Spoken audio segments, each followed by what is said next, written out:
Hello guys, नमस्कार, very good morning. आप सभी लोगों का एक बार फिर से स्वागत है, फिर से वेलकम है। आप देख रहे हैं हमारा YouTube channel CG competitors, Chhattisgarh competitors. आज बाल मनोविज्ञान में फिर से वही बातें करेंगे। अधिगम में कुछ सिद्धांत हैं जिसकी आज चर्चा करेंगे। ठीक है, चलिए तो क्लास को स्टार्ट करते हैं, लेकिन उसके पहले हम देख लेते हैं पिछले क्लास में क्या हुआ था। भाई, क्या हम देखे थे पिछले क्लास में? तो देखिए, पिछले क्लास में हमने क्या क्या देखे थे। पिछले क्लास में अधिगम के सीखने के सिद्धांत देखे थे, और वो सिद्धांत किस पर बेस्ड था, कौन इस सिद्धांत के प्रतिपादक थे? तो याद है थॉर्नडाइक साहब का अधिगम के सीखने के सिद्धांत या नियम हमने देखे थे। ठीक है, इसके अंदर अगर देखें तो अधिगम के सिद्धांत थॉर्नडाइक ने दिए थे, और थॉर्नडाइक के बारे में हमने कहा था कि ये अमेरिकी मनोवैज्ञानिक, पशु मनोवैज्ञानिक के जनक कहलाए और प्रथम शैक्षिक मनोवैज्ञानिक थे। सीखने के सर्वप्रथम नियम इन्होंने ही दिए थे। ठीक है, सीखने या अधिगम के नियम के प्रकार की अगर चर्चा की जाए तो मुख्य दो प्रकार के होते हैं। एक जो होता है मुख्य नियम, या जिसे हम कहते हैं प्राथमिक नियम, या जिसे प्रधान नियम के नाम से जानते हैं। दूसरा गौण नियम था, या जिसे हम द्वितीयक नियम या इसे हम सहायक नियम के नाम से भी जानते हैं। ठीक है,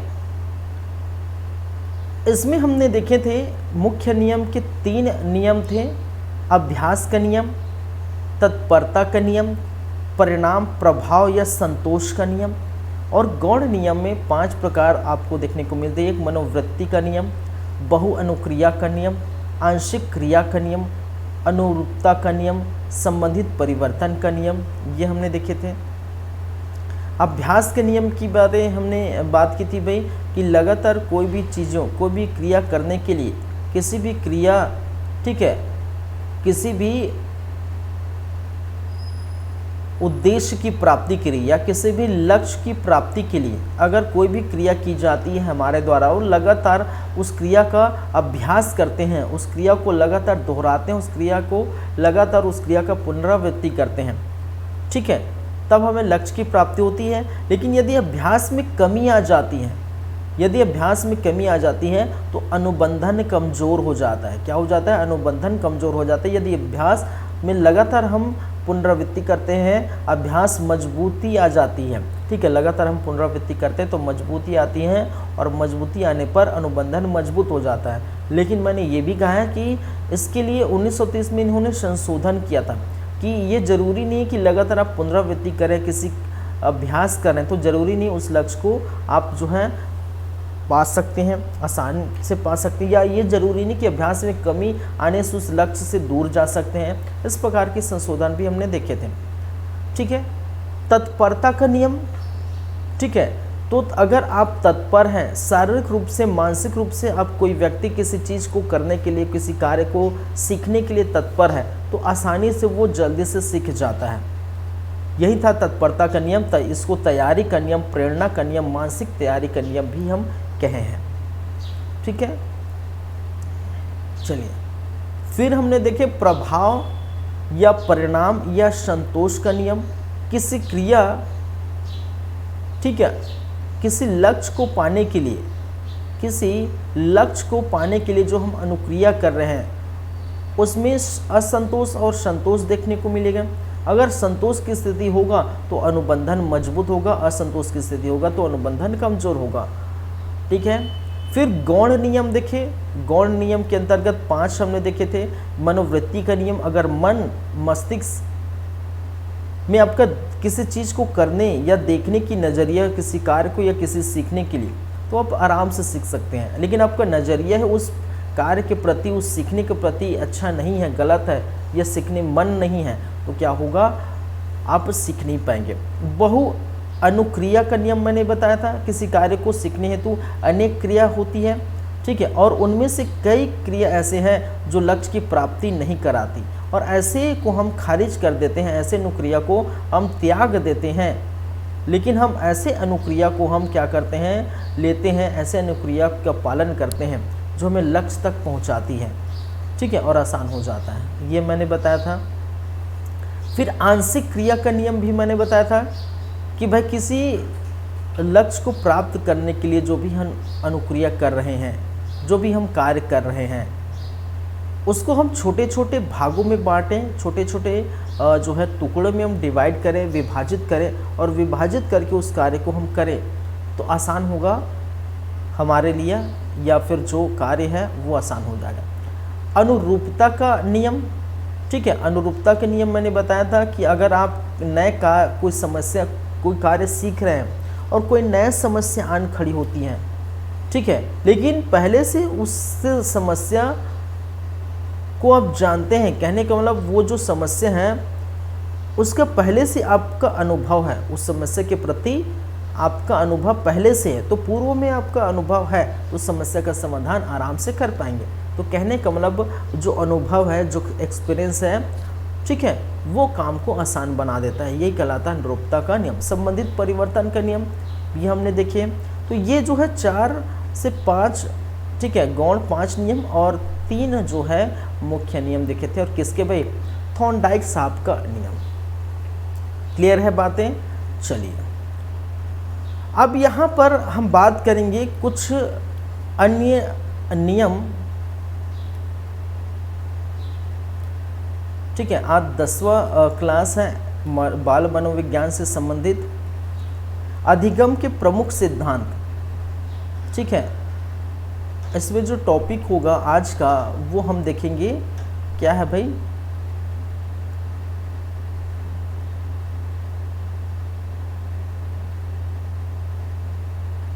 अधिगम के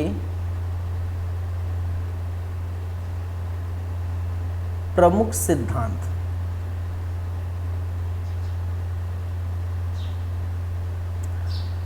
जिसे हम क्या कहते हैं, व्यवहारवादियों का सिद्धांत भी कहते हैं। क्या कहते हैं भाई, व्यवहारवादियों का सिद्धांत भी हम कहते हैं। चलिए, अधिगम के प्रमुख सिद्धांत या जिसे हम व्यवहारवादियों का सिद्धांत भी कहते हैं। अब देखिए, इसमें जैसा कि आप जानते हैं मेनली हमने 4 सिद्धांत हम देखेंगे। एक सिद्धांत जिसे हम कहते हैं, ठीक है, क्या है, प्रयत्न एवं भूल का सिद्धांत। प्रयत्न एवं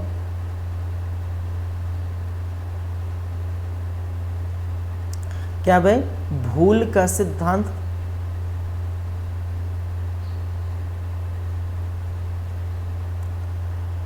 ठीक है, और ये सिद्धांत देने वाले का नाम था थॉर्नडाइक। क्या है, डाइक, थॉर्नडाइक साहब। वहीं पर दूसरा सिद्धांत हम देखेंगे जिसे हम कहते हैं शास्त्रीय या परंपरागत का सिद्धांत।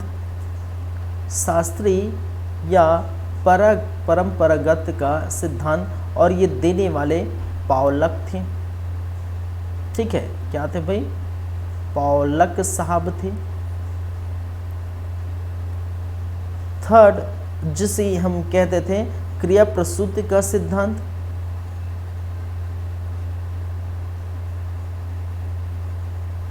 क्रिया प्रसूति का सिद्धांत। क्रिया प्रसूति का सिद्धांत देने वाले कौन थे, B.F. स्किनर। कौन थे, B.F. स्किनर साहब।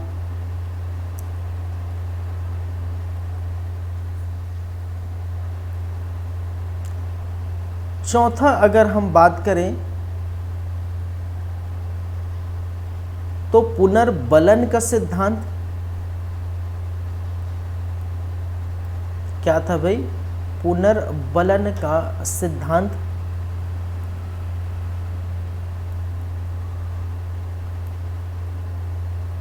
और पुनर्बलन का सिद्धांत देने वाले कौन थे? C.L. हल। क्या थे भाई? C.L. हल। चलिए, तो इन्हीं 4 सिद्धांत की ओर हम चलेंगे। इन 4 सिद्धांतों को हम एक एक करके हम देखेंगे। क्या है ये सभी सिद्धांत?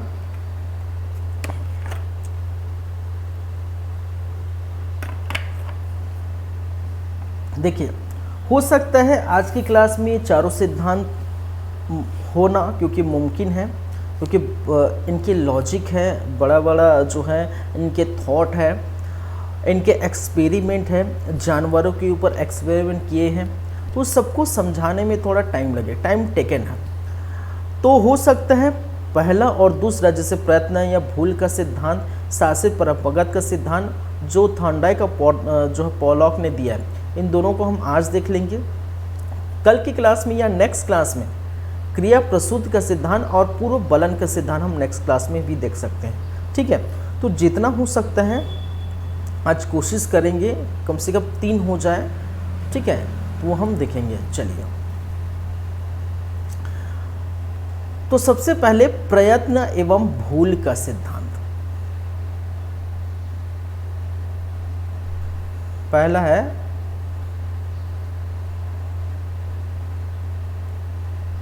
प्रयत्न एवं भूल का सिद्धांत।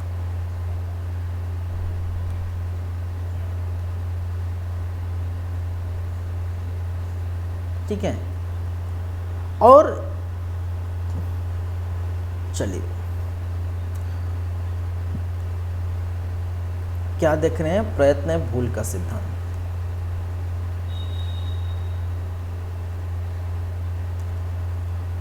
इनके कुछ परिचय पहले देख लेते हैं। क्या है ये प्रयत्न भूल का सिद्धांत? हम इसकी हम बातें करेंगे, लेकिन थोड़ा बात कर लेते हैं। ये प्रयत्न भूल का सिद्धांत कब दिया गया था? सन 1900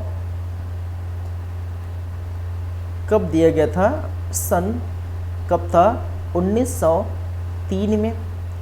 ठीक है, और ये कहाँ पर दिया गया था? कहाँ पर ये सिद्धांत हुआ था? तो अमेरिका में। किसके द्वारा दिया गया था? तो आप जानते हैं। ठीक है, भाई साहब जिसका नाम था थॉर्नडाइक। थॉर्नडाइक किसके द्वारा? थॉर्नडाइक के द्वारा दिया गया था। चलिए, प्रयोग क्या किया गया था? प्रयोग किस में किया था? इस सिद्धांत का प्रयोग, ठीक है, बिल्ली में किया गया था। ठीक है, किस में किया गया था? बिल्ली में किया गया था। ठीक है, याद रखेंगे, ये सिद्धांत का प्रयोग किस में किया गया था भाई? बिल्ली में किया गया था। ठीक है, चलिए, इसने एक बुक लिखी थी। थॉर्नडाइक साहब की एक बुक था, इसको भी आप याद रख सकते हैं, इसको लिख सकता हूँ। थॉर्नडाइक साहब का एक बुक था जिसको हम कहते हैं एजुकेशन साइकोलॉजी, शिक्षा मनोविज्ञान, एजुकेशन, ठीक है, साइकोलॉजी, या जिसे कहते हैं शिक्षा मनोविज्ञान। इन्होंने शिक्षा मनोविज्ञान की एक बुक लिखी थी, एजुकेशन साइकोलॉजी। ठीक है, इन्होंने एक और बुक लिखी थी एनिमल, अन्य बुक जो है एनिमल। ठीक है, इंटेलिजेंस भी बुक लिखी थी। तो बहुत सारे बुक लिखी थी, लेकिन जो है एजुकेशन साइकोलॉजी, एनिमल बुक इनका प्रमुख बुक है, को याद रखेंगे। किसका? थॉर्नडाइक साहब ने। ठीक है, चले, थॉर्नडाइक साहब के बारे में जैसे कि ये 1874 से, ठीक है, 1949 तक देखने को मिला इनका। और इनके बारे में हम ये भी जानते हैं कि ये अमेरिकी मनोवैज्ञानिक थे। क्या थे? एक अमेरिकी मनोवैज्ञानिक थे। और पशु मनोविज्ञान के जनक भी कहलाए। पशु मनोविज्ञान की क्या थे? जनक कहलाए। तो भाई साहब, आप पहले थॉर्नडाइक के बारे में आप इतनी चीज याद रखेंगे। थॉर्नडाइक, ठीक है, 1974 से 1949 तक इनका जो है जन्म रहा। अमेरिका के निवासी थे, अमेरिका के मनोवैज्ञानिक कहलाए।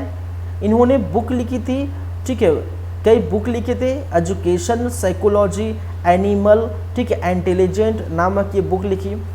इसको पशु मनोविज्ञान के जनक के नाम से भी जाना जाता है, ठीक है, ये पशु मनोविज्ञान के जनक थे। प्रयत्न और भूल का सिद्धांत भी किन्होंने ही दिया है? प्रयत्न भूल का सिद्धांत भी थॉर्नडाइक साहब ने दिया है। किसने दिया है? जिसको हम पढ़ रहे हैं, थॉर्नडाइक,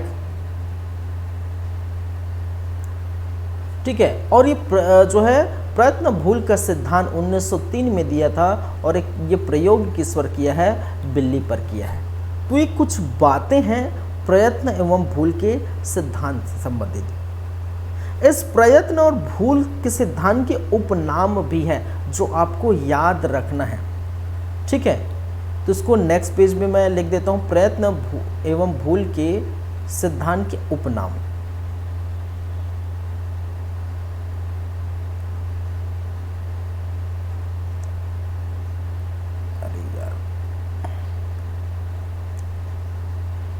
प्रयत्न एवं भूल के सिद्धांत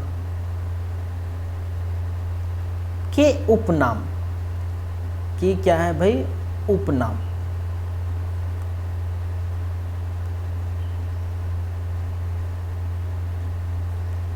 ठीक है, तो प्रयत्न एवं भूल के सिद्धांत के उपनाम क्या क्या है वो हम देख लेते हैं।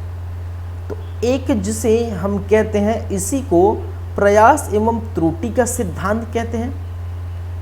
इसको हम कहते हैं भाई प्रयास एवं, ये सभी जितने भी उपनाम लिख रहा हूं, ठीक है, ये सभी उपनाम को मैं डिस्क्राइब करूंगा, ठीक है, पूरा एक्सप्लेन करूंगा बाद में, ठीक है, सॉरी, बाद में हम क्या करूंगा? एक्सप्लेन करूंगा। तो त्रुटि, प्रयास एवं त्रुटि का सिद्धांत, सारी जो बातें मैं लिखूंगा सबको मैं एक्सप्लेन करूंगा। दूसरा, प्रयत्न भूल का सिद्धांत तो कहते ही हैं, ठीक है। आवृत्ति का सिद्धांत, आवृत्ति के कहने का मतलब है, ठीक है, आवृत्ति का सिद्धांत। और आवृत्ति का सिद्धांत कहने का मतलब है बार बार दोहराने का सिद्धांत। आवृत्ति का मतलब है बार बार दोहराना, ठीक है, बार बार दोहराने का सिद्धांत, या इसे हम आवृत्ति का सिद्धांत कहते हैं। उद्दीपक अनुक्रिया का सिद्धांत, उद्दीपक अनुक्रिया का सिद्धांत भी इसको कहते हैं, उद्दीपक अनुक्रिया का सिद्धांत। संबंधवाद का सिद्धांत भी इनको कहते हैं।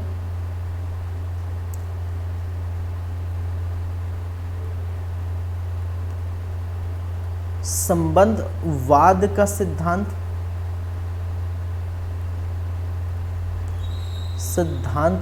भी इनको कहते हैं। इनको संयोजनवादी सिद्धांत भी कहते हैं। याद रखें,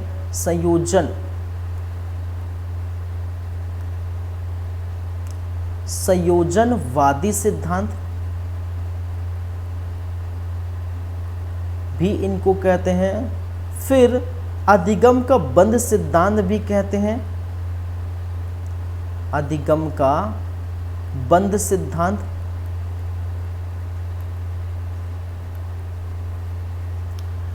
इसको एसआर बॉन्ड सिद्धांत भी कहते हैं, एसआर बॉन्ड सिद्धांत भी कहते हैं। तो देखिए प्रयत्न एवं भूल के सिद्धांत के कई नाम हैं। इसको आपको किसी एक नाम से भी जो है एग्ज़ाम में पूछा जा सकता है, किसी भी एक नाम से। हालांकि इसका जो मेन नाम है इसको हम कहते हैं, मुख्य नाम इसको कहते हैं प्रयत्न एवं भूल का सिद्धांत, लेकिन हो सकता है कई और नामों से इसको पूछ सकते हैं। तो प्रयास एवं त्रुटि के सिद्धांत भी इनको कहते हैं। क्यों कहते हैं, किस लिए कहते हैं, हम बाद में बात करेंगे, ठीक है। एक जिसे हम कहते हैं आवृत्ति का सिद्धांत, कैनिकल आवृत्ति कहने बार बार दोहराने का सिद्धांत, उद्दीपक अनुक्रिया का सिद्धांत, संबंधवाद का सिद्धांत, संयोजनवादी का जो है सिद्धांत, अधिगम का बंध सिद्धांत, ठीक है, एसआर बॉन्ड का सिद्धांत, इसी को हम कहते हैं। क्लियर है मेरी बातें? चलिए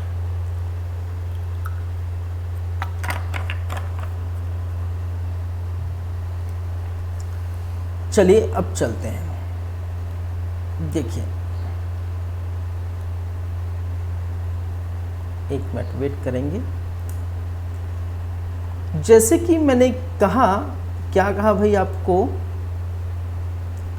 कि ये जो सिद्धांत है किस पर एक्सपेरिमेंट किया गया था, बिल्ली के ऊपर एक्सपेरिमेंट किया गया था, ठीक है।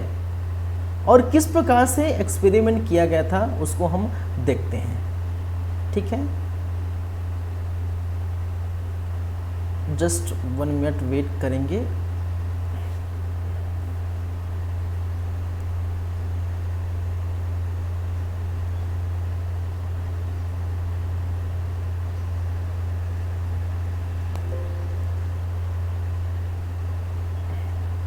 मैं आपको वो एक्सपेरिमेंट दिखाता हूँ किस प्रकार से एक्सपेरिमेंट जो है किया गया था।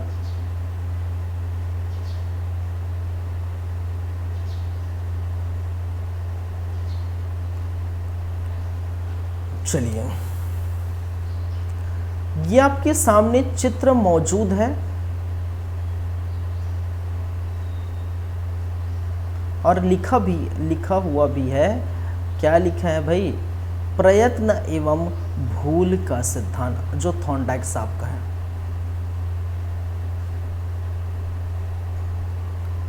चलिए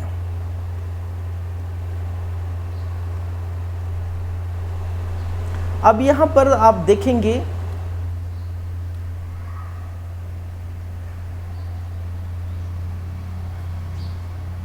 चलिए यहां पर आप देख सकते हैं ये बॉक्स है, ठीक है।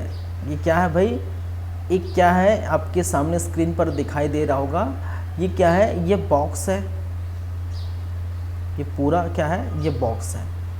और उस बॉक्स में क्या किया गया है, ठीक है, ये बिल्ली को अंदर रखा गया है, ठीक है, अंदर डाल दिया गया है और सलाखें डालकर इसको अंदर क्या कर दिया गया है, ठीक है, अंदर रख दिया गया है। साथ ही साथ इसके पास, इसके बाहर, याद रखिए इसके बाहर कहा जाता है मांस रखा है, ठीक है, या फिर ये जो है उसको मृत मछली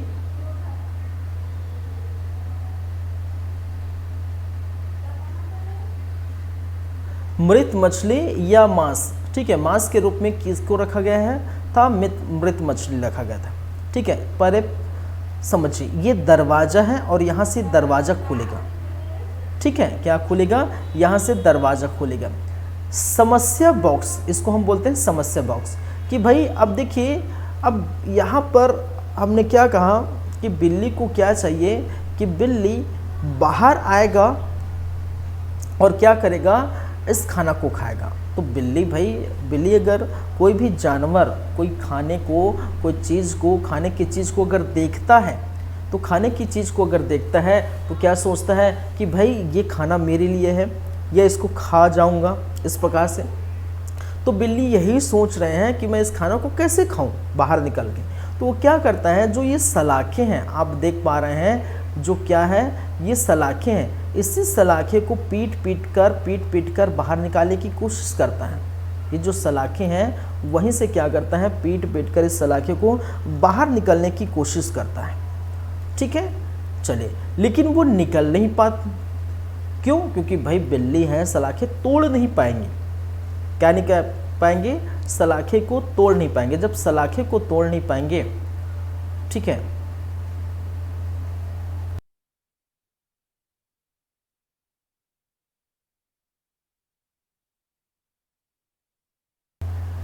तो क्या करने की कोशिश करेंगे? वो बाहर किस प्रकार से निकलेंगे? ठीक है, तो उन्होंने क्या किया, बार बार क्या किया, उन्होंने प्रयत्न किया, बार बार उन्होंने क्या किया, प्रयत्न किया कि सलाखे को तोड़ दूं और तोड़ के मैं क्या करूं, बाहर निकलूं और बाहर निकल के ये भोजन मेरे लिए रखा गया है, मैं इसको खा जाऊंगा। लेकिन होता नहीं, हो नहीं पाता।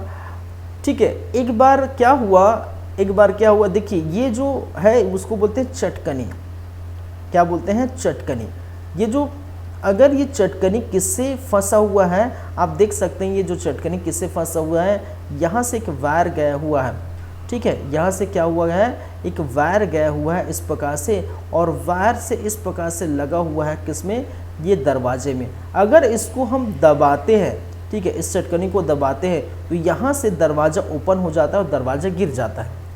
ठीक है, ये दरवाज़ा जो है, ठीक है, इस चटकनी को हम दबाते हैं तो क्या होगा, दरवाज़ा इस प्रकार से गिर जाएगा।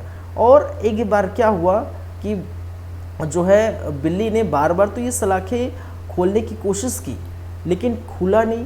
तो एक बार उन्होंने चटकनी को क्या किया, दबा दिया। जैसे ही चटकनी को दबाया, ठीक है, जैसे चटकनी को दबाया तो क्या देखा कि ये बिल्ली जो है बाहर निकल गई और बाहर निकलकर इस भोजन को ग्रहण कर लेती है। इस भोजन को क्या कर लेती है, ग्रहण कर लेती है। और इसी प्रकार जो है थॉर्नडाइक साहब ने क्या सोचा, यही जो थॉर्नडाइक साहब ने क्या किया, एक्सपेरिमेंट किया बिल्ली के ऊपर। और थॉर्नडाइक साहब ने क्या कहा, इसी को प्रयत्न और भूल का सिद्धांत। ठीक है, देखिए प्रयत्न करने का मतलब बार बार वो प्रयत्न कर रहे थे बाहर निकलने का कि उस भोजन को मैं खा लूँ।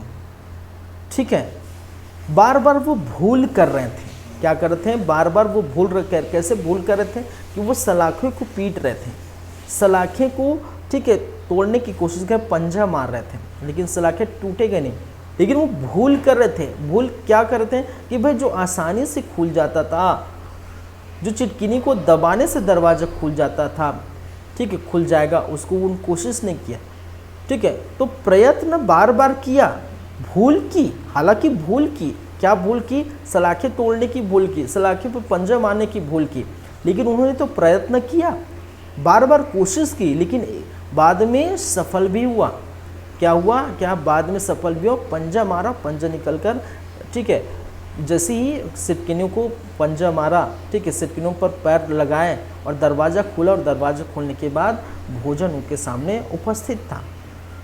ठीक है, चलिए अब देखिए यहाँ पर कुछ कुछ चीज़ें हैं जो मैं लिखूँगा। अब इससे क्या समझते हैं, अब देखिए इससे जो सिद्धांत है मैं ये बाद में बताऊंगा। जैसे प्रयत्न भूल का सिद्धांत क्यों कहते हैं, क्योंकि भाई ये बार बार प्रयत्न किया, हालांकि भूल की, लेकिन बाद में प्रयत्न करने के बाद वो सक्सेस हुआ, खाने को मिला। आवृत्ति का सिद्धांत, क्योंकि बार बार चीज़ों को दोहराया रहे हैं, बार बार चीज़ों को क्या कर रहे हैं, दोहरा रहे हैं, खोलने की कोशिश कर रहे हैं। उद्दीपक अनुक्रिया का सिद्धांत ये बाद में आ गया जब इसको और समझाऊँगा। ठीक है, तो आपको समझ में आ गया। चलिए अब देखिए यहाँ पर कुछ चीज़ें हैं, इसको मैं हटा देता हूँ, इसमें मैं इधर लिख देता हूँ इसको। इसमें जो एक्सपेरिमेंट किया वो था मरी हुई मछली, जिसको हम कहते हैं मृत मछली। भोजन क्या था या मांस था, क्या था, वो मृत मछली या मरी हुई मछली पर एक्सपेरिमेंट किया। ठीक है, चलिए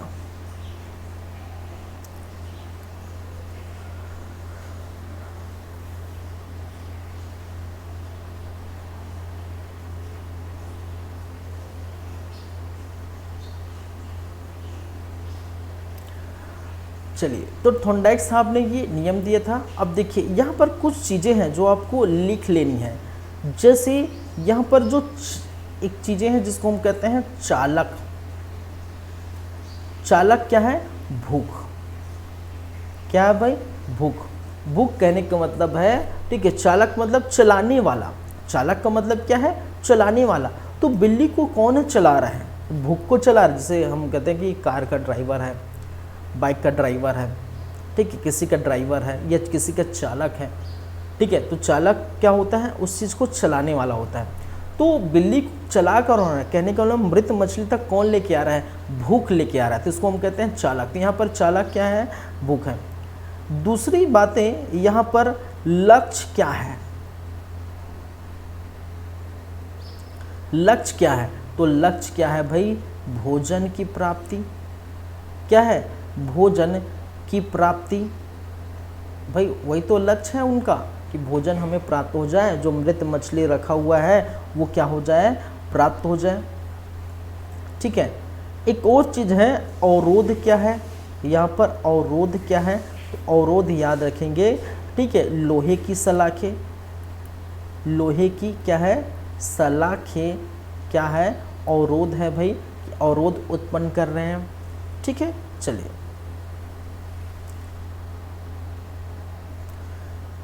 चौथा एक चीज और है, अनियमित, नियमित, अनियमित अनुक्रिया।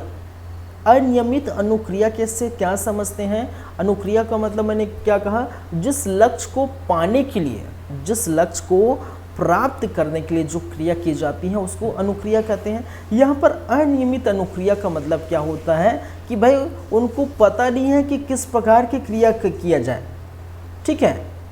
अनियमित, वो सलाखों को पीट रहे थे बार बार, जो अवरोध है, जो सलाखें हैं, जो लोहे की सलाखें, उसको बार बार पीट रहे थे, तो इसको हम कहते हैं अनियमित अनुक्रिया, ठीक है। अनुक्रिया कहेंगे तो भाई कार्य करेंगे और कार्य करने के बाद जो, ठीक है, जो ऐसे कार्य करेंगे, नियमित जो है कार्य करेंगे और कार्य करने के बाद हम भोजन को प्राप्त करेंगे, तो नियमित अनुक्रिया। लेकिन अनियमित अनुक्रिया कर रहे थे, बार बार सलाखे को पीट रहे थे, ठीक है, उनको समझ में नहीं आ रहा था कि भोजन को मैं कैसे प्राप्त करूं, उसको हम कहते हैं अनियमित अनुक्रिया। एक और पॉइंट आता है जिसे हम कहते हैं संयोजनवश सफलता। संयोजनवश सफलता, और संयोजनवश सफलता का मतलब होता है कि भाई बार बार सलाखों को पीट रहे थे, लेकिन संयोजनवश क्या होता है कि चिटकिनी में, चटकनी में, ठीक है, उसका पैर चला जाता है और वो संयोजनवश क्या हो जाता है, सफल हो जाता है। तो भाई बार बार प्रयत्न कर रहे थे, ठीक है, लेकिन वो जो क्रिया कर रहे थे, जो अनुक्रिया कर रहे थे, वो सही वे में नहीं कर रहे थे। लेकिन जब वो चिटकिनी में पैर रखते हैं तब वो, ठीक है, दरवाज़ा खुल जाता है। तो संयोजनवश, इसको कहते हैं संयोजनवश सफलता। क्या कहेंगे, संयोजनवश सफलता। तो इतनी बातें आप क्या करेंगे, याद रखिए। चालक कौन हो सकते हैं, वो लक्ष्य क्या है, भोजन की प्राप्ति, अवरोध क्या है, लोहे की सलाखें, अनियमित अनुक्रिया, संयोजनवश सफलता, ये सारी चीज़ें याद रखिए, ठीक है। चलिए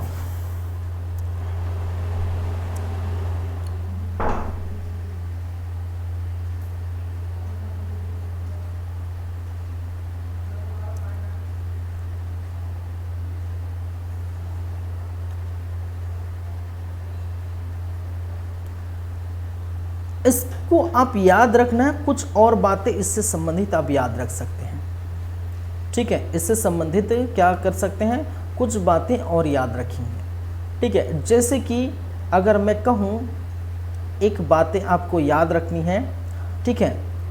अधिगम में प्रयास एवं भूल समाहित रहता है। अब अधिगम हम पढ़ रहे हैं, अधिगम मतलब सीखना। जो अधिगम है इससे क्या समझते हैं, ठीक है, इसका क्या निष्कर्ष निकलता है, हम बोल सकते हैं, या फिर निष्कर्ष क्या बोल सकते हैं,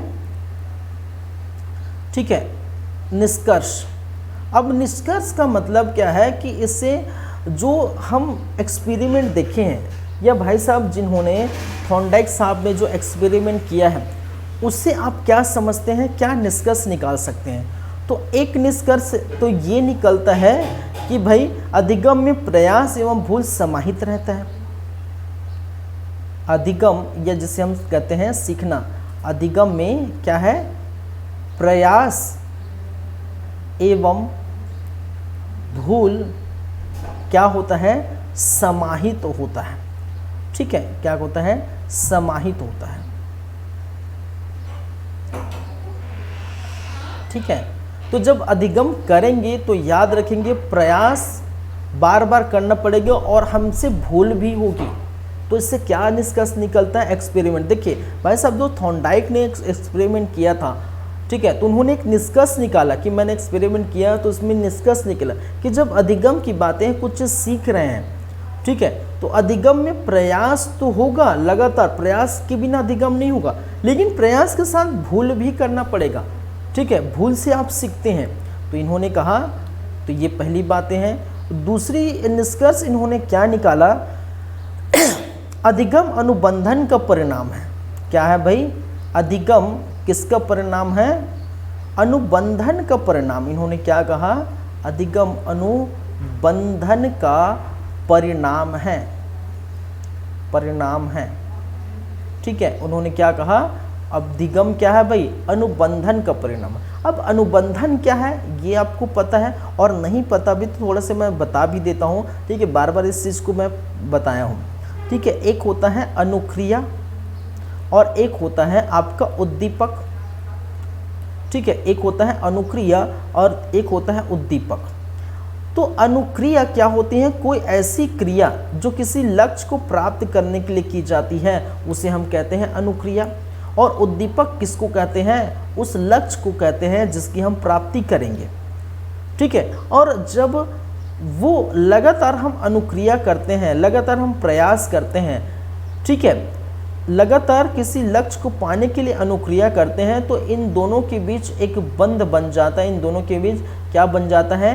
एक संबंध बन जाता है, ठीक है, एक स्ट्रॉन्ग संबंध बन जाता है, और इसी संबंध को हम कहते हैं अनुबंधन। इसी संबंध को, इसी बंधन को, इन दोनों के बीच अनुक्रिया और उद्दीपन के मध्य जो बंध बन जाता है, जो संबंध बन जाता है, जो रिश्ता बनता है, ठीक है, जो बॉन्ड बनता है, उसी को हम कहते हैं अनुबंधन। तो जाहिर सी बात है अनुबंधन का परिणाम है।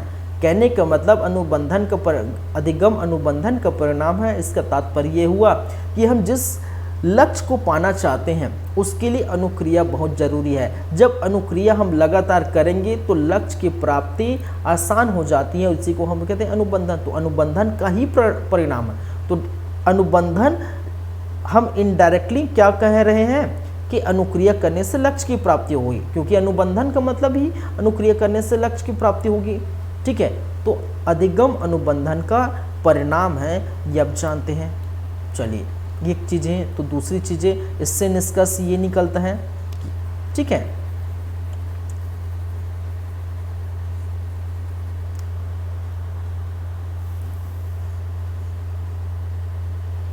अधिगम में समय, ये याद रखेंगे, अधिगम में समय उत्तरोत्तर होता है।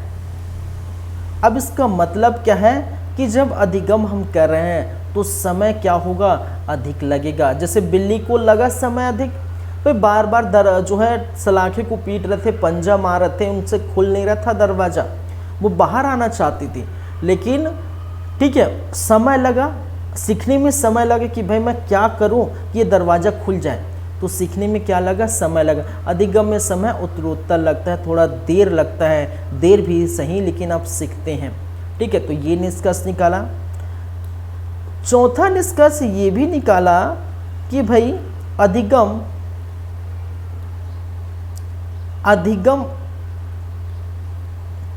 संज्ञान पर आधारित नहीं होता, ठीक है। अधिगम किस पर? संज्ञान पर आधारित नहीं होता, और संज्ञान का मतलब होता है ज्ञान से, ठीक है। संज्ञान का मतलब होता है ज्ञान से। क्या आपके पास अगर पूर्ण ज्ञान है, पढ़े लिखे हैं एकदम, ठीक है, तो क्या अधिगम आसान हो जाता है? नहीं। अधिगम किस पर आधारित नहीं है? संज्ञान या जिसे कहते हैं ज्ञान या नॉलेज पर आधारित नहीं है, ठीक है। तो कोई भी व्यक्ति जो अनपढ़ व्यक्ति है, मान के चलिए हम देखते हैं, हम देखते हैं भाई आसपास, हम देखते हैं कोई भी एकदम अनपढ़ व्यक्ति है, वो भी बहुत से अच्छी अच्छी काम कर लेते हैं, बहुत से अच्छी अच्छी चीज़ें सीख लेते हैं। कोई मोटर बनाना सीख रहा है, कोई गाड़ी बनाना सीख रहा है, कोई कुछ बहुत बड़ा बिल्डिंग बनाना सीख रहा है, कुछ भी बनाना सीख रहे थे, नए चीज़ें सीख रहे हैं। तो सीखने के लिए, अधिगम के लिए ज्ञान की जरूरत नहीं होती। ये निष्कर्ष निकाला था थॉर्नडाइक साहब ने। ठीक है, क्या निकाला था? ये निष्कर्ष निकाला था थॉर्नडाइक साहब ने। तो ये 4 निष्कर्ष हैं जो थॉर्नडाइक साहब ने निकाले थे उस बिल्ली के एक्सपेरिमेंट करने के बाद।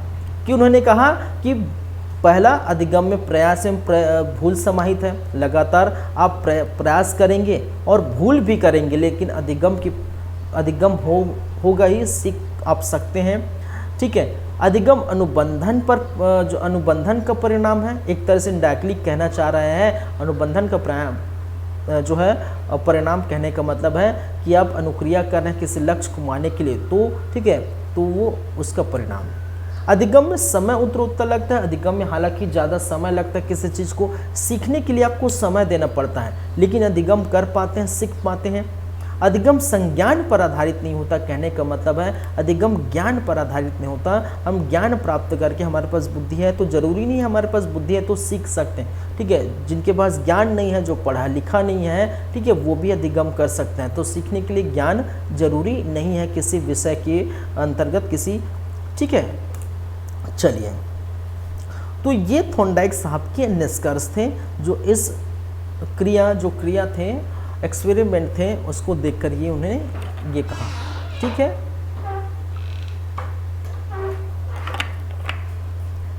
चलिए,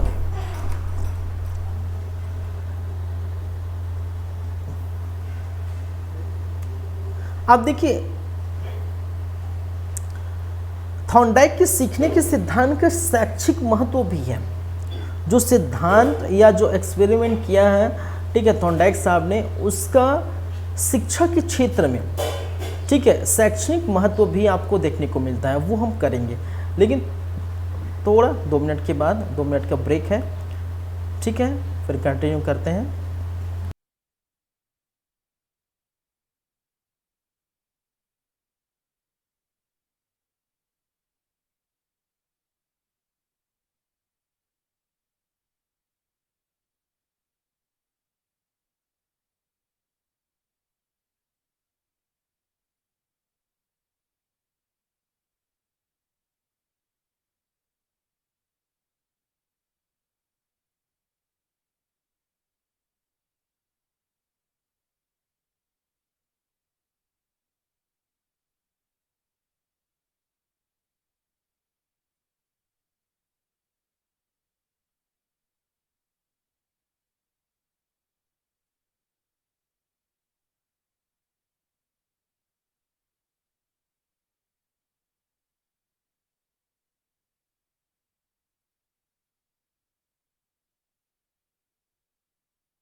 चलिए फिर से स्टार्ट करते हैं, फिर से कंटिन्यू करते हैं भाई, आगे बढ़ते हैं, क्लास को आगे बढ़ाते हैं। अब देखिए ये निष्कर्ष आप पढ़ चुके हैं, ठीक है, समझ में आया, प्रयत्न, भूल, अनुबंधन, समय, अनुत्तर और संज्ञान, ठीक है। आगे हम बढ़ते हैं। अब देखिए इस जो एक्सपेरिमेंट था या इसके बाद जो थॉर्नडाइक ने क्या किया है, सिद्धांत दिया, शैक्षणिक का महत्व क्या था, इस सिद्धांत का शैक्षिक महत्व, ठीक है। तो इसको हम लिख सकते हैं, क्या लिख सकते हैं,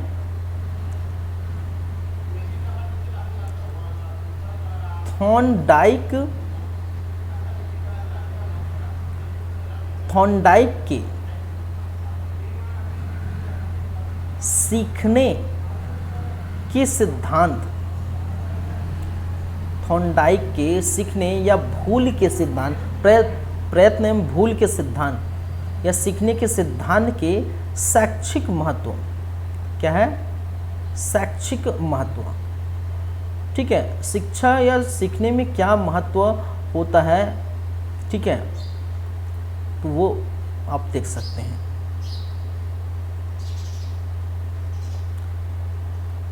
चलिए पहली बातें, यह क्या है, बड़े एवं मंद बुद्धि, बड़े एवं मंद बुद्धि वाले बालक के लिए उपयोगी होता है। क्या के लिए, बाल मनोविज्ञान पढ़ें तो बालक के लिए क्या है, उपयोगी बताया, उपयोगी होता है, ठीक है। ये जो प्रयत्न, भूल या बार बार प्रयास करने वाली जो बातें हैं वो कहाँ है, थॉर्नडाइक की, ठीक है। शैक्षिक महत्व हम देख रहे हैं, और शैक्षिक महत्व में क्या कहा गया है, पहली बातें कि ये बड़े एवं मंद बुद्धि, जो मंद बुद्धि वाले जो बालक होते हैं उसके लिए क्या हो जाता है, आसान हो जाता है, ठीक है, क्योंकि उसमें ज्ञान की जरूरत नहीं होती, मैंने कहा, ठीक है, निष्कर्ष निकाला कि ज्ञान की जरूरत नहीं होती। और लगातार ऐसे मंद बुद्धि वाले बालक के बड़े बालक को हम क्या करते हैं, सिखाते हैं इसका, ठीक है, तो बार बार प्रयत्न करने से वो सीख जाएगा, तो उसके लिए उपयोगी होगा, ठीक है। तो आप जैसे इस बाल मनोविज्ञान में ये चीज़ आपको देखने को मिलता है कि जो कई बच्चे तो नॉर्मल होते हैं कि आसान से सीख जाते हैं, बेटा ये करो, बेटा वो करो, आसानी से उनको समझ में आ जाता है। लेकिन ऐसे बच्चे होते हैं जो मन बुद्धि के होते हैं, जिनको समझ बहुत देर में आता है, चीज़ों को बहुत देर में समझते हैं, ठीक है, जो मन बुद्धि होते हैं उनके लिए आसान हो जाता है उस चीज़ को, ठीक है, कराने के लिए। तो ये इसका शैक्षिक महत्व है, ये एक्सपेरिमेंट, ठीक है, थॉर्नडाइक के सीखने के नियम। दूसरी बातें ये बोलते हैं कि धैर्य व परिश्रम के गुणों का विकास होता है, ठीक है, क्या होता है भाई, धैर्य एवं परिश्रम के गुणों का विकास होता है, कि गुणों का क्या होता है, विकास होता है। कहने का मतलब है इस एक्सपेरिमेंट से ये पाया कि आपको धैर्य रखना पड़ेगा और धैर्य के साथ परिश्रम भी करनी पड़ेगी। जैसे कि बिल्ली ने किया, बार बार पंजा दीवार पे सलाखे पर लगाया, लेकिन वो खुला नहीं, वो परिश्रम करते गया, साथ ही साथ धैर्य रखा कि भाई एक न एक बार तो मेरे से ये होगा, खुलेगा, ठीक है, और एक बार न एक बार खुलेगा और भोजन को मैं प्राप्त कर लूँगा।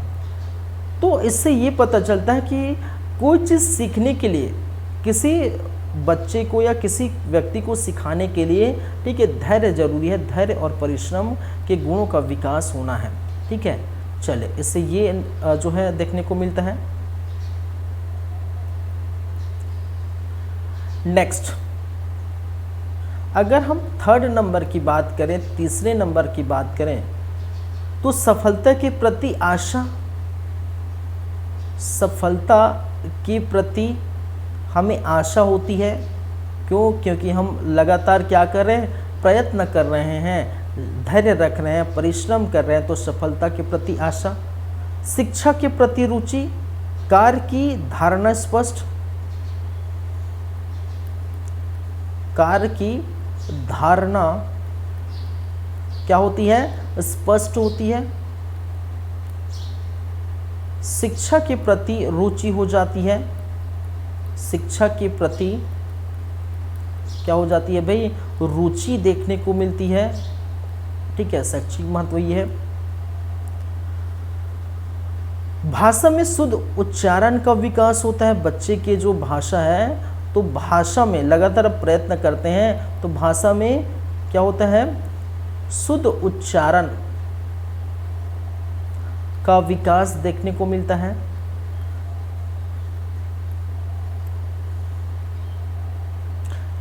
फिर साथ ही साथ अनुभवों के लाभ उठाने की क्षमता का विकास होता है।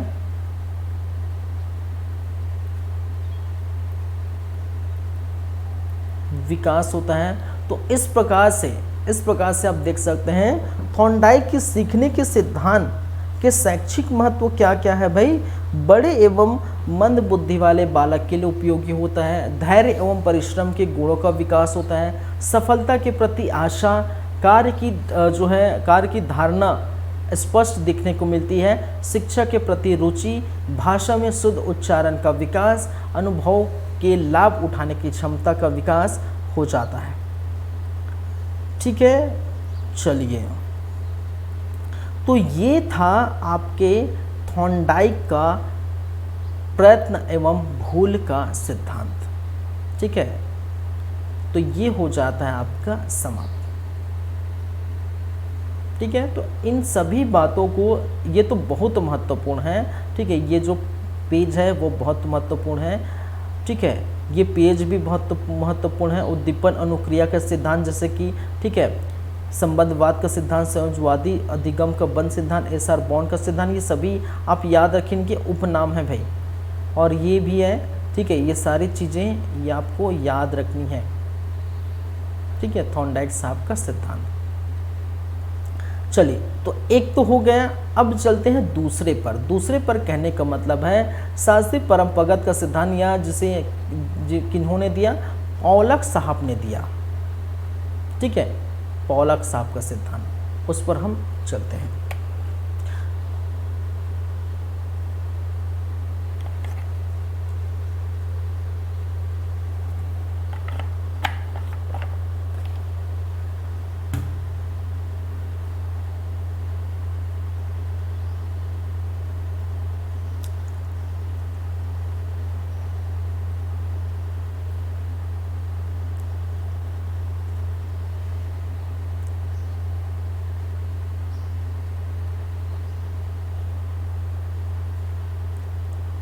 एक मिनट,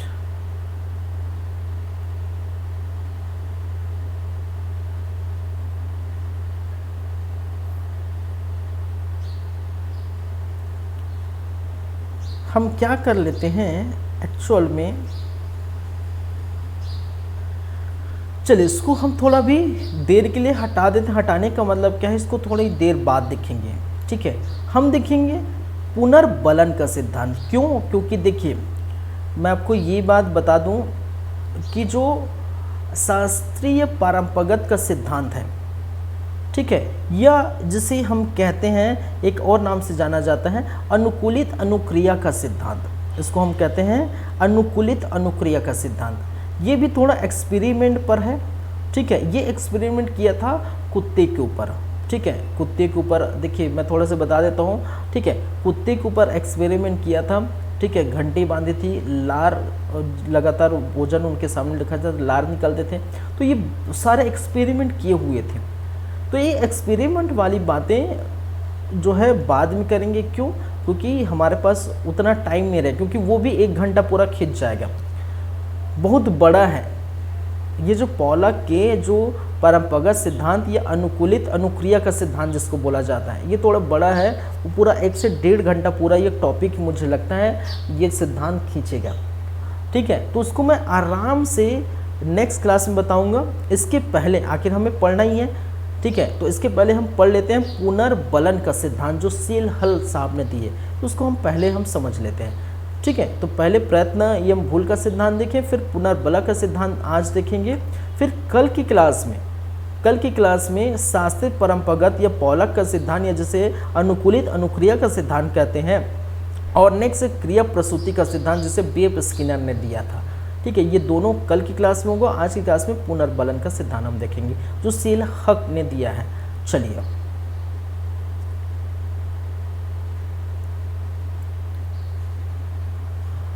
तो देखते हैं पुनर्बलन का सिद्धांत।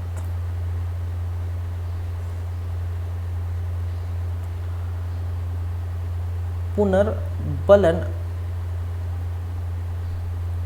का सिद्धांत, अभी पुनर्बलन का सिद्धांत जैसे कि मैंने कहा कि किसने दिया था भाई, CL, ठीक है, CL हल ने। और ये भी जो रहने वाले हैं अमेरिका के रहने वाले निवासी थे। CL हल जो क्या थे, अमेरिकी निवासी थे, ये भी आप याद रखें। चलिए अब इस सिद्धांत में इसके उपनाम आप पहले लिख लीजिए। इस सिद्धांत के क्या है, उपनाम भी है, जैसे उसमें हमने देखे थे उपनाम, ठीक है, इस सिद्धांत के अंतर्गत, तो इसके भी उपनाम है, इसको आप याद रखेंगे।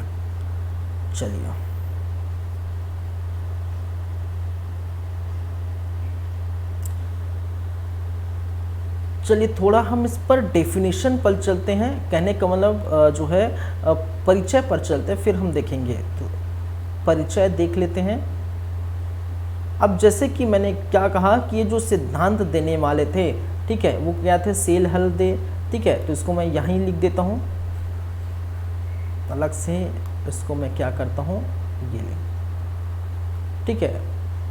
तो ये जो सिद्धांत दिया था किसके द्वारा, तो सेल हल द्वारा दिया था, और ये अमेरिकी निवासी थी, ये याद रखेंगे।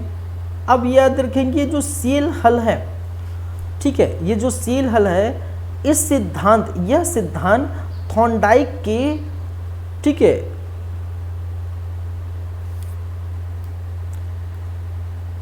यह सिद्धांत याद रखेंगे, यह सिद्धांत थॉर्नडाइक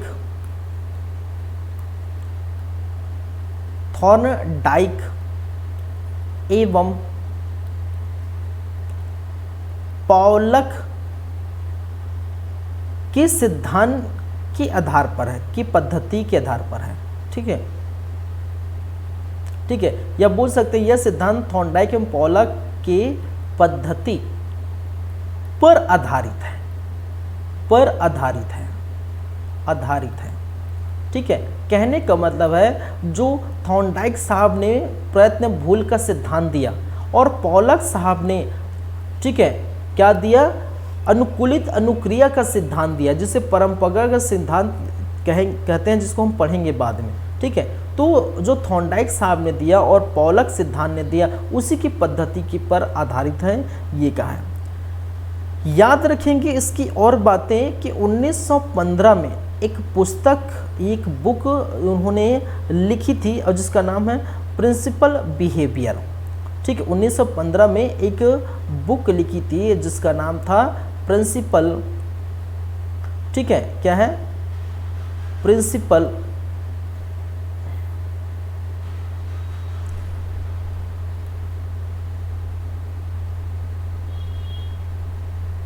अरे यार फिर हैंग हो जाता है। चलिए क्या है भाई, प्रिंसिपल बिहेवियर, ठीक है, बिहेवियर,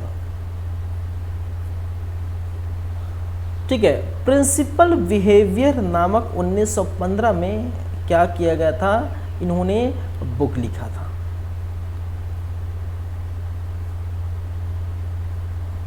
ठीक है। और इसी बुक में इस सिद्धांत को दिया गया है, इसी जो बुक है, ठीक है, इस सिद्धांत और इस सिद्धांत का मतलब है जो पुनर्बलन का सिद्धांत, इस सिद्धांत को दिया था कहाँ पर, इसी बुक में, और इस बुक का नाम है प्रिंसिपल बिहेवियर। और प्रिंसिपल बिहेवियर जो बुक है 1915 में इन्होंने क्या किया था, ठीक है, लाया था। यह सिद्धांत आवश्यकता पर बल देता है। ये एक चीज़ और लिखेंगे, मैं यहाँ लिख देता हूँ, ये नीचे की बातें मैं इस तरफ लिख देता हूँ कि यह सिद्धांत आवश्यकता पर बल देता है। आवश्यकता पर बल देता है, इसका मतलब क्या है ये समझेंगे। ठीक है, जब आपकी आवश्यकता होगी तब आप कुछ करेंगे, नीड होगा। ठीक है, जब आपके पास वो ज़रूरत होगा, नीड होगा, तो कुछ भी कर गुजर जाएंगे। ये होगा, हम देखेंगे क्या है। ठीक है, ये हम देखेंगे। और इसका प्रयोग, ये जो प्रयोग किया भाई साहब, प्रयोग किया वो किया था किसमें? ठीक है, चूहे एवं बिल्ली में। ठीक है, बिल्ली में एवं चूहे में इन्होंने क्या किया? प्रयोग किया था पुनर्बलन का सिद्धांत। क्या है? पुनर्बलन का सिद्धांत का प्रयोग किसमें किया?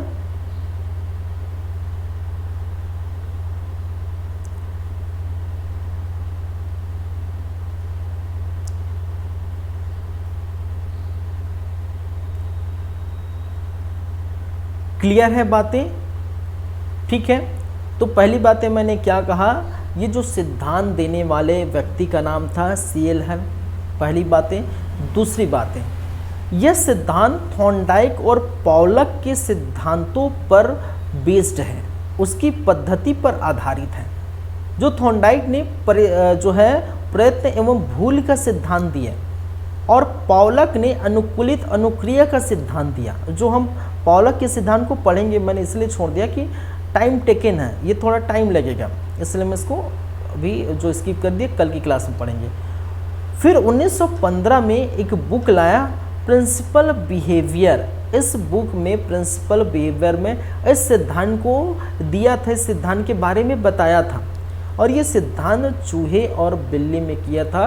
और ये जो सिद्धांत बेस्ड है, आवश्यकता पर बल देता है। ये सिद्धांत आवश्यकता पर बल देता है, कहने का मतलब है जब किसी चीज़ की आवश्यकता होती है, नीड होती है, तब वो कार्य के लिए आप तत्पर होते हैं। जैसे बोलते हैं ना, भूख लगेगा, ठीक है, तो किसी भी प्रकार के जुगाड़ करके आप खा लेते हैं।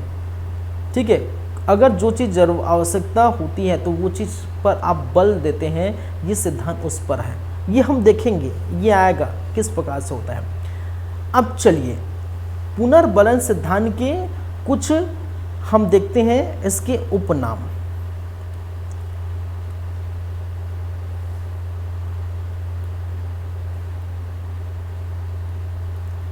पुनर्बलन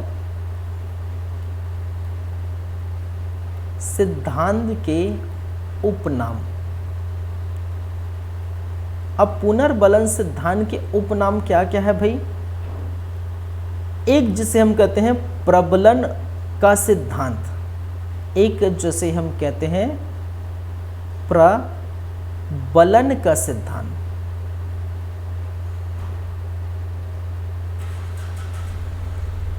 एक जिसे कहते हैं सबलीकरण का सिद्धांत।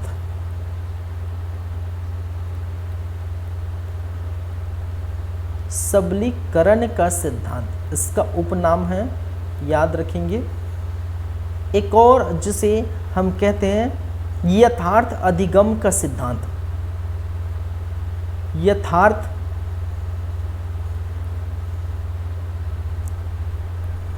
अधिगम का सिद्धांत। एक जिसे हम कहते हैं सतत अधिगम का सिद्धांत। सतत अधिगम का सिद्धांत। एक जिसे हम कहते हैं क्रमबद्ध अधिगम का सिद्धांत।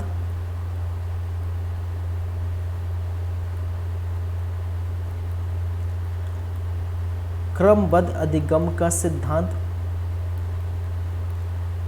एक जिसे हम कहते हैं चालक न्यूनता का सिद्धांत।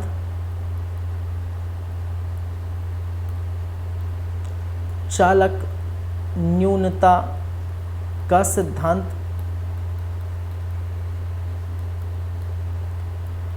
एक जिसे कहते हैं जैविकी आवश्यकता का सिद्धांत। जैविकी आवश्यकता का सिद्धांत, परिकल्पित निगमन का सिद्धांत एक कहते हैं परिकल्पित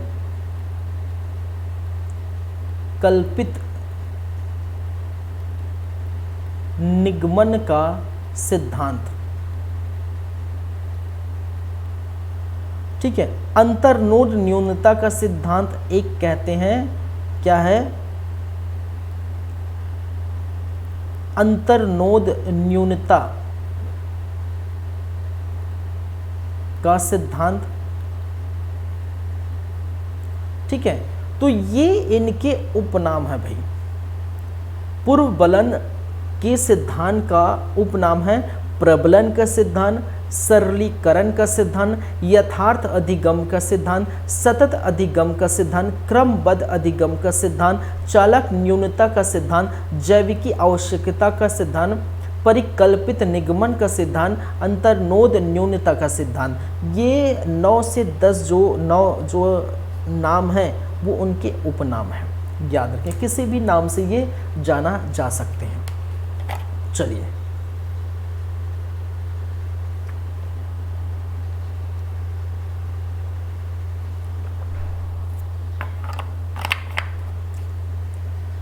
अब देखते हैं कि इस सिद्धांत में इन्होंने क्या क्या एक्सपेरिमेंट दिया, किस प्रकार से इन्होंने किया।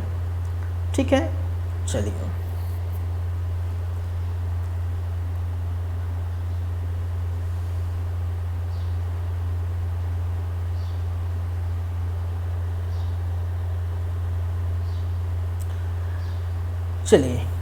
मान के चलिए एक व्यक्ति है। एक्सपेरिमेंट को हम बात करते हैं। मान के चलिए क्या है, कोई व्यक्ति है, समझिएगा।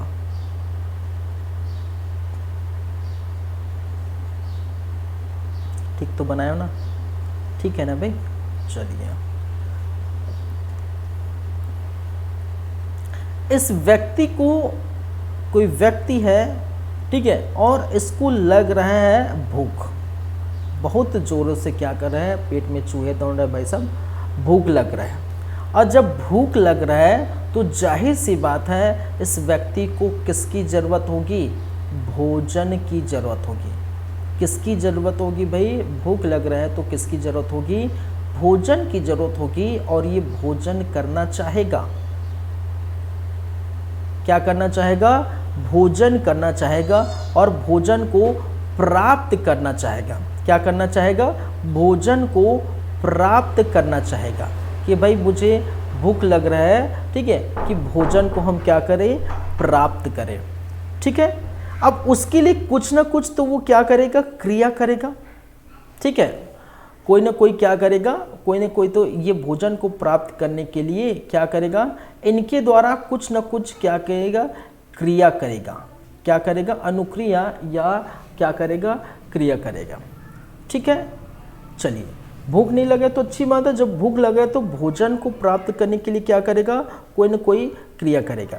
तो क्या है? ये आवश्यकता है, जिसको हम कहते हैं जैविक आवश्यकता। इसको हम कहते हैं जैविक ठीक है, जैविकी आवश्यकता कहते हैं।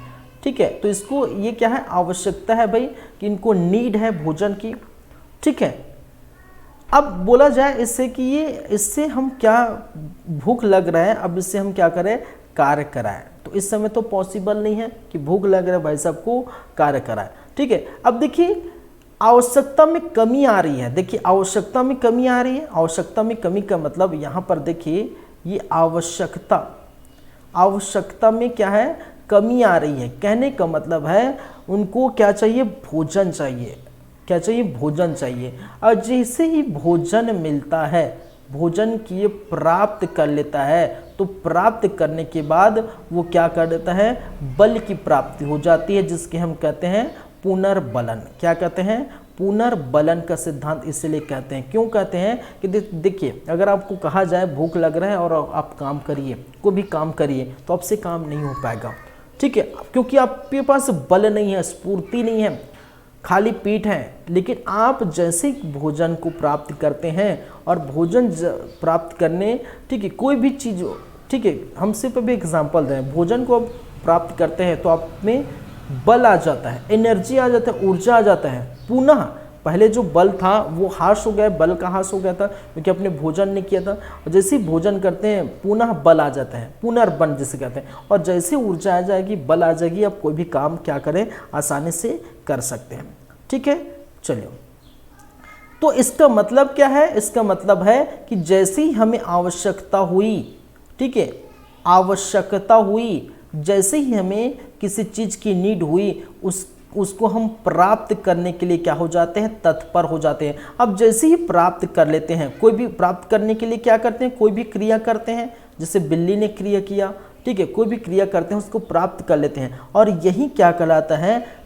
शील हल द्वारा अधिगम कहलाता है। ठीक है, शील हल द्वारा क्या है? अधिगम कहते हैं। तो कहने का मतलब है जब आपको नीड होती, बोलते हैं ना कि, ठीक है, बोलते हैं ना कि जब किसी चीज़ को किसी व्यक्ति को किसी चीज़ की ज़रूरत होती है या नीड होती है तो पूरी तरह से वो क्या कर लेता है? उसको पाने की जो है पूरी तरह से प्राप्त करने की इच्छा रखता है और प्राप्त कर लेता है। ठीक है, तो उनको अगर नीड है, उनको अगर ज़रूरत है, ठीक है, तो ये पूरी तरह से क्या हो जाएगा? प्राप्त कर लेगा। इसलिए देखिए, इसलिए इसको कई नामों से जाना जाता था। ठीक है, जैविक आवश्यकता है, ठीक है, इसको मैंने कहा पूर्व बलन का सिद्धांत कहा, क्रमबद्ध अधिगम कहा, ठीक है, सतत अधिगम कहा, ठीक है, बहुत सारे ऐसे नाम से जाना जाता है। तो पुनर्बलन का सिद्धांत बल जो है, चलिए,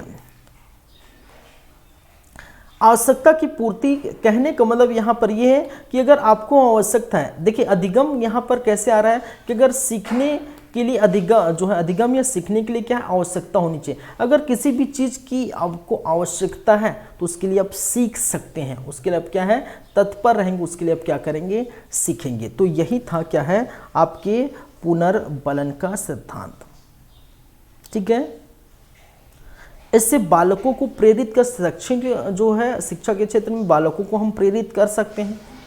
ठीक है, कि आपको नीड है, ज़रूरत है, ठीक है, तो उस प्रकार से उनको क्या कर सकते हैं? जो है उनको शैक्षिक कर सकते हैं। तो ये आप देख सकते हैं। तो कुछ चीज़ें इनकी याद रखें। तो पुनर्बलन का सिद्धांत किसने दिया था? ये आप याद रखेंगे। ठीक है, चलिए, अब क्या है? स्किनर ने सिद्धांत को अधिगम का सर्वश्रेष्ठ सिद्धांत कहा है। ये भी आप लिख सकते हैं, याद रख सकते हैं। ठीक है, चलिए, ठीक है, तो स्किनर ने इसको क्या कहा है? वे सर्वश्रेष्ठ सिद्धांत कहा है पुनर्बलन का। तो इसीलिए मैंने क्या कहा कि ये सिद्धांत को हम थोड़ी जो है ये थोड़ा सा है सिद्धांत, इसलिए मैंने क्या कहा, इस सिद्धांत को हम पहले पढ़ लेते हैं, बाद में, ठीक है, आने वाले सिद्धांत को हम पढ़ेंगे। चलिए, ठीक है, तो चलिए फिर हम चलते हैं, नेक्स्ट टाइम हम बातें करेंगे। Thank you guys, thank you class, मिलते हैं, धन्यवाद।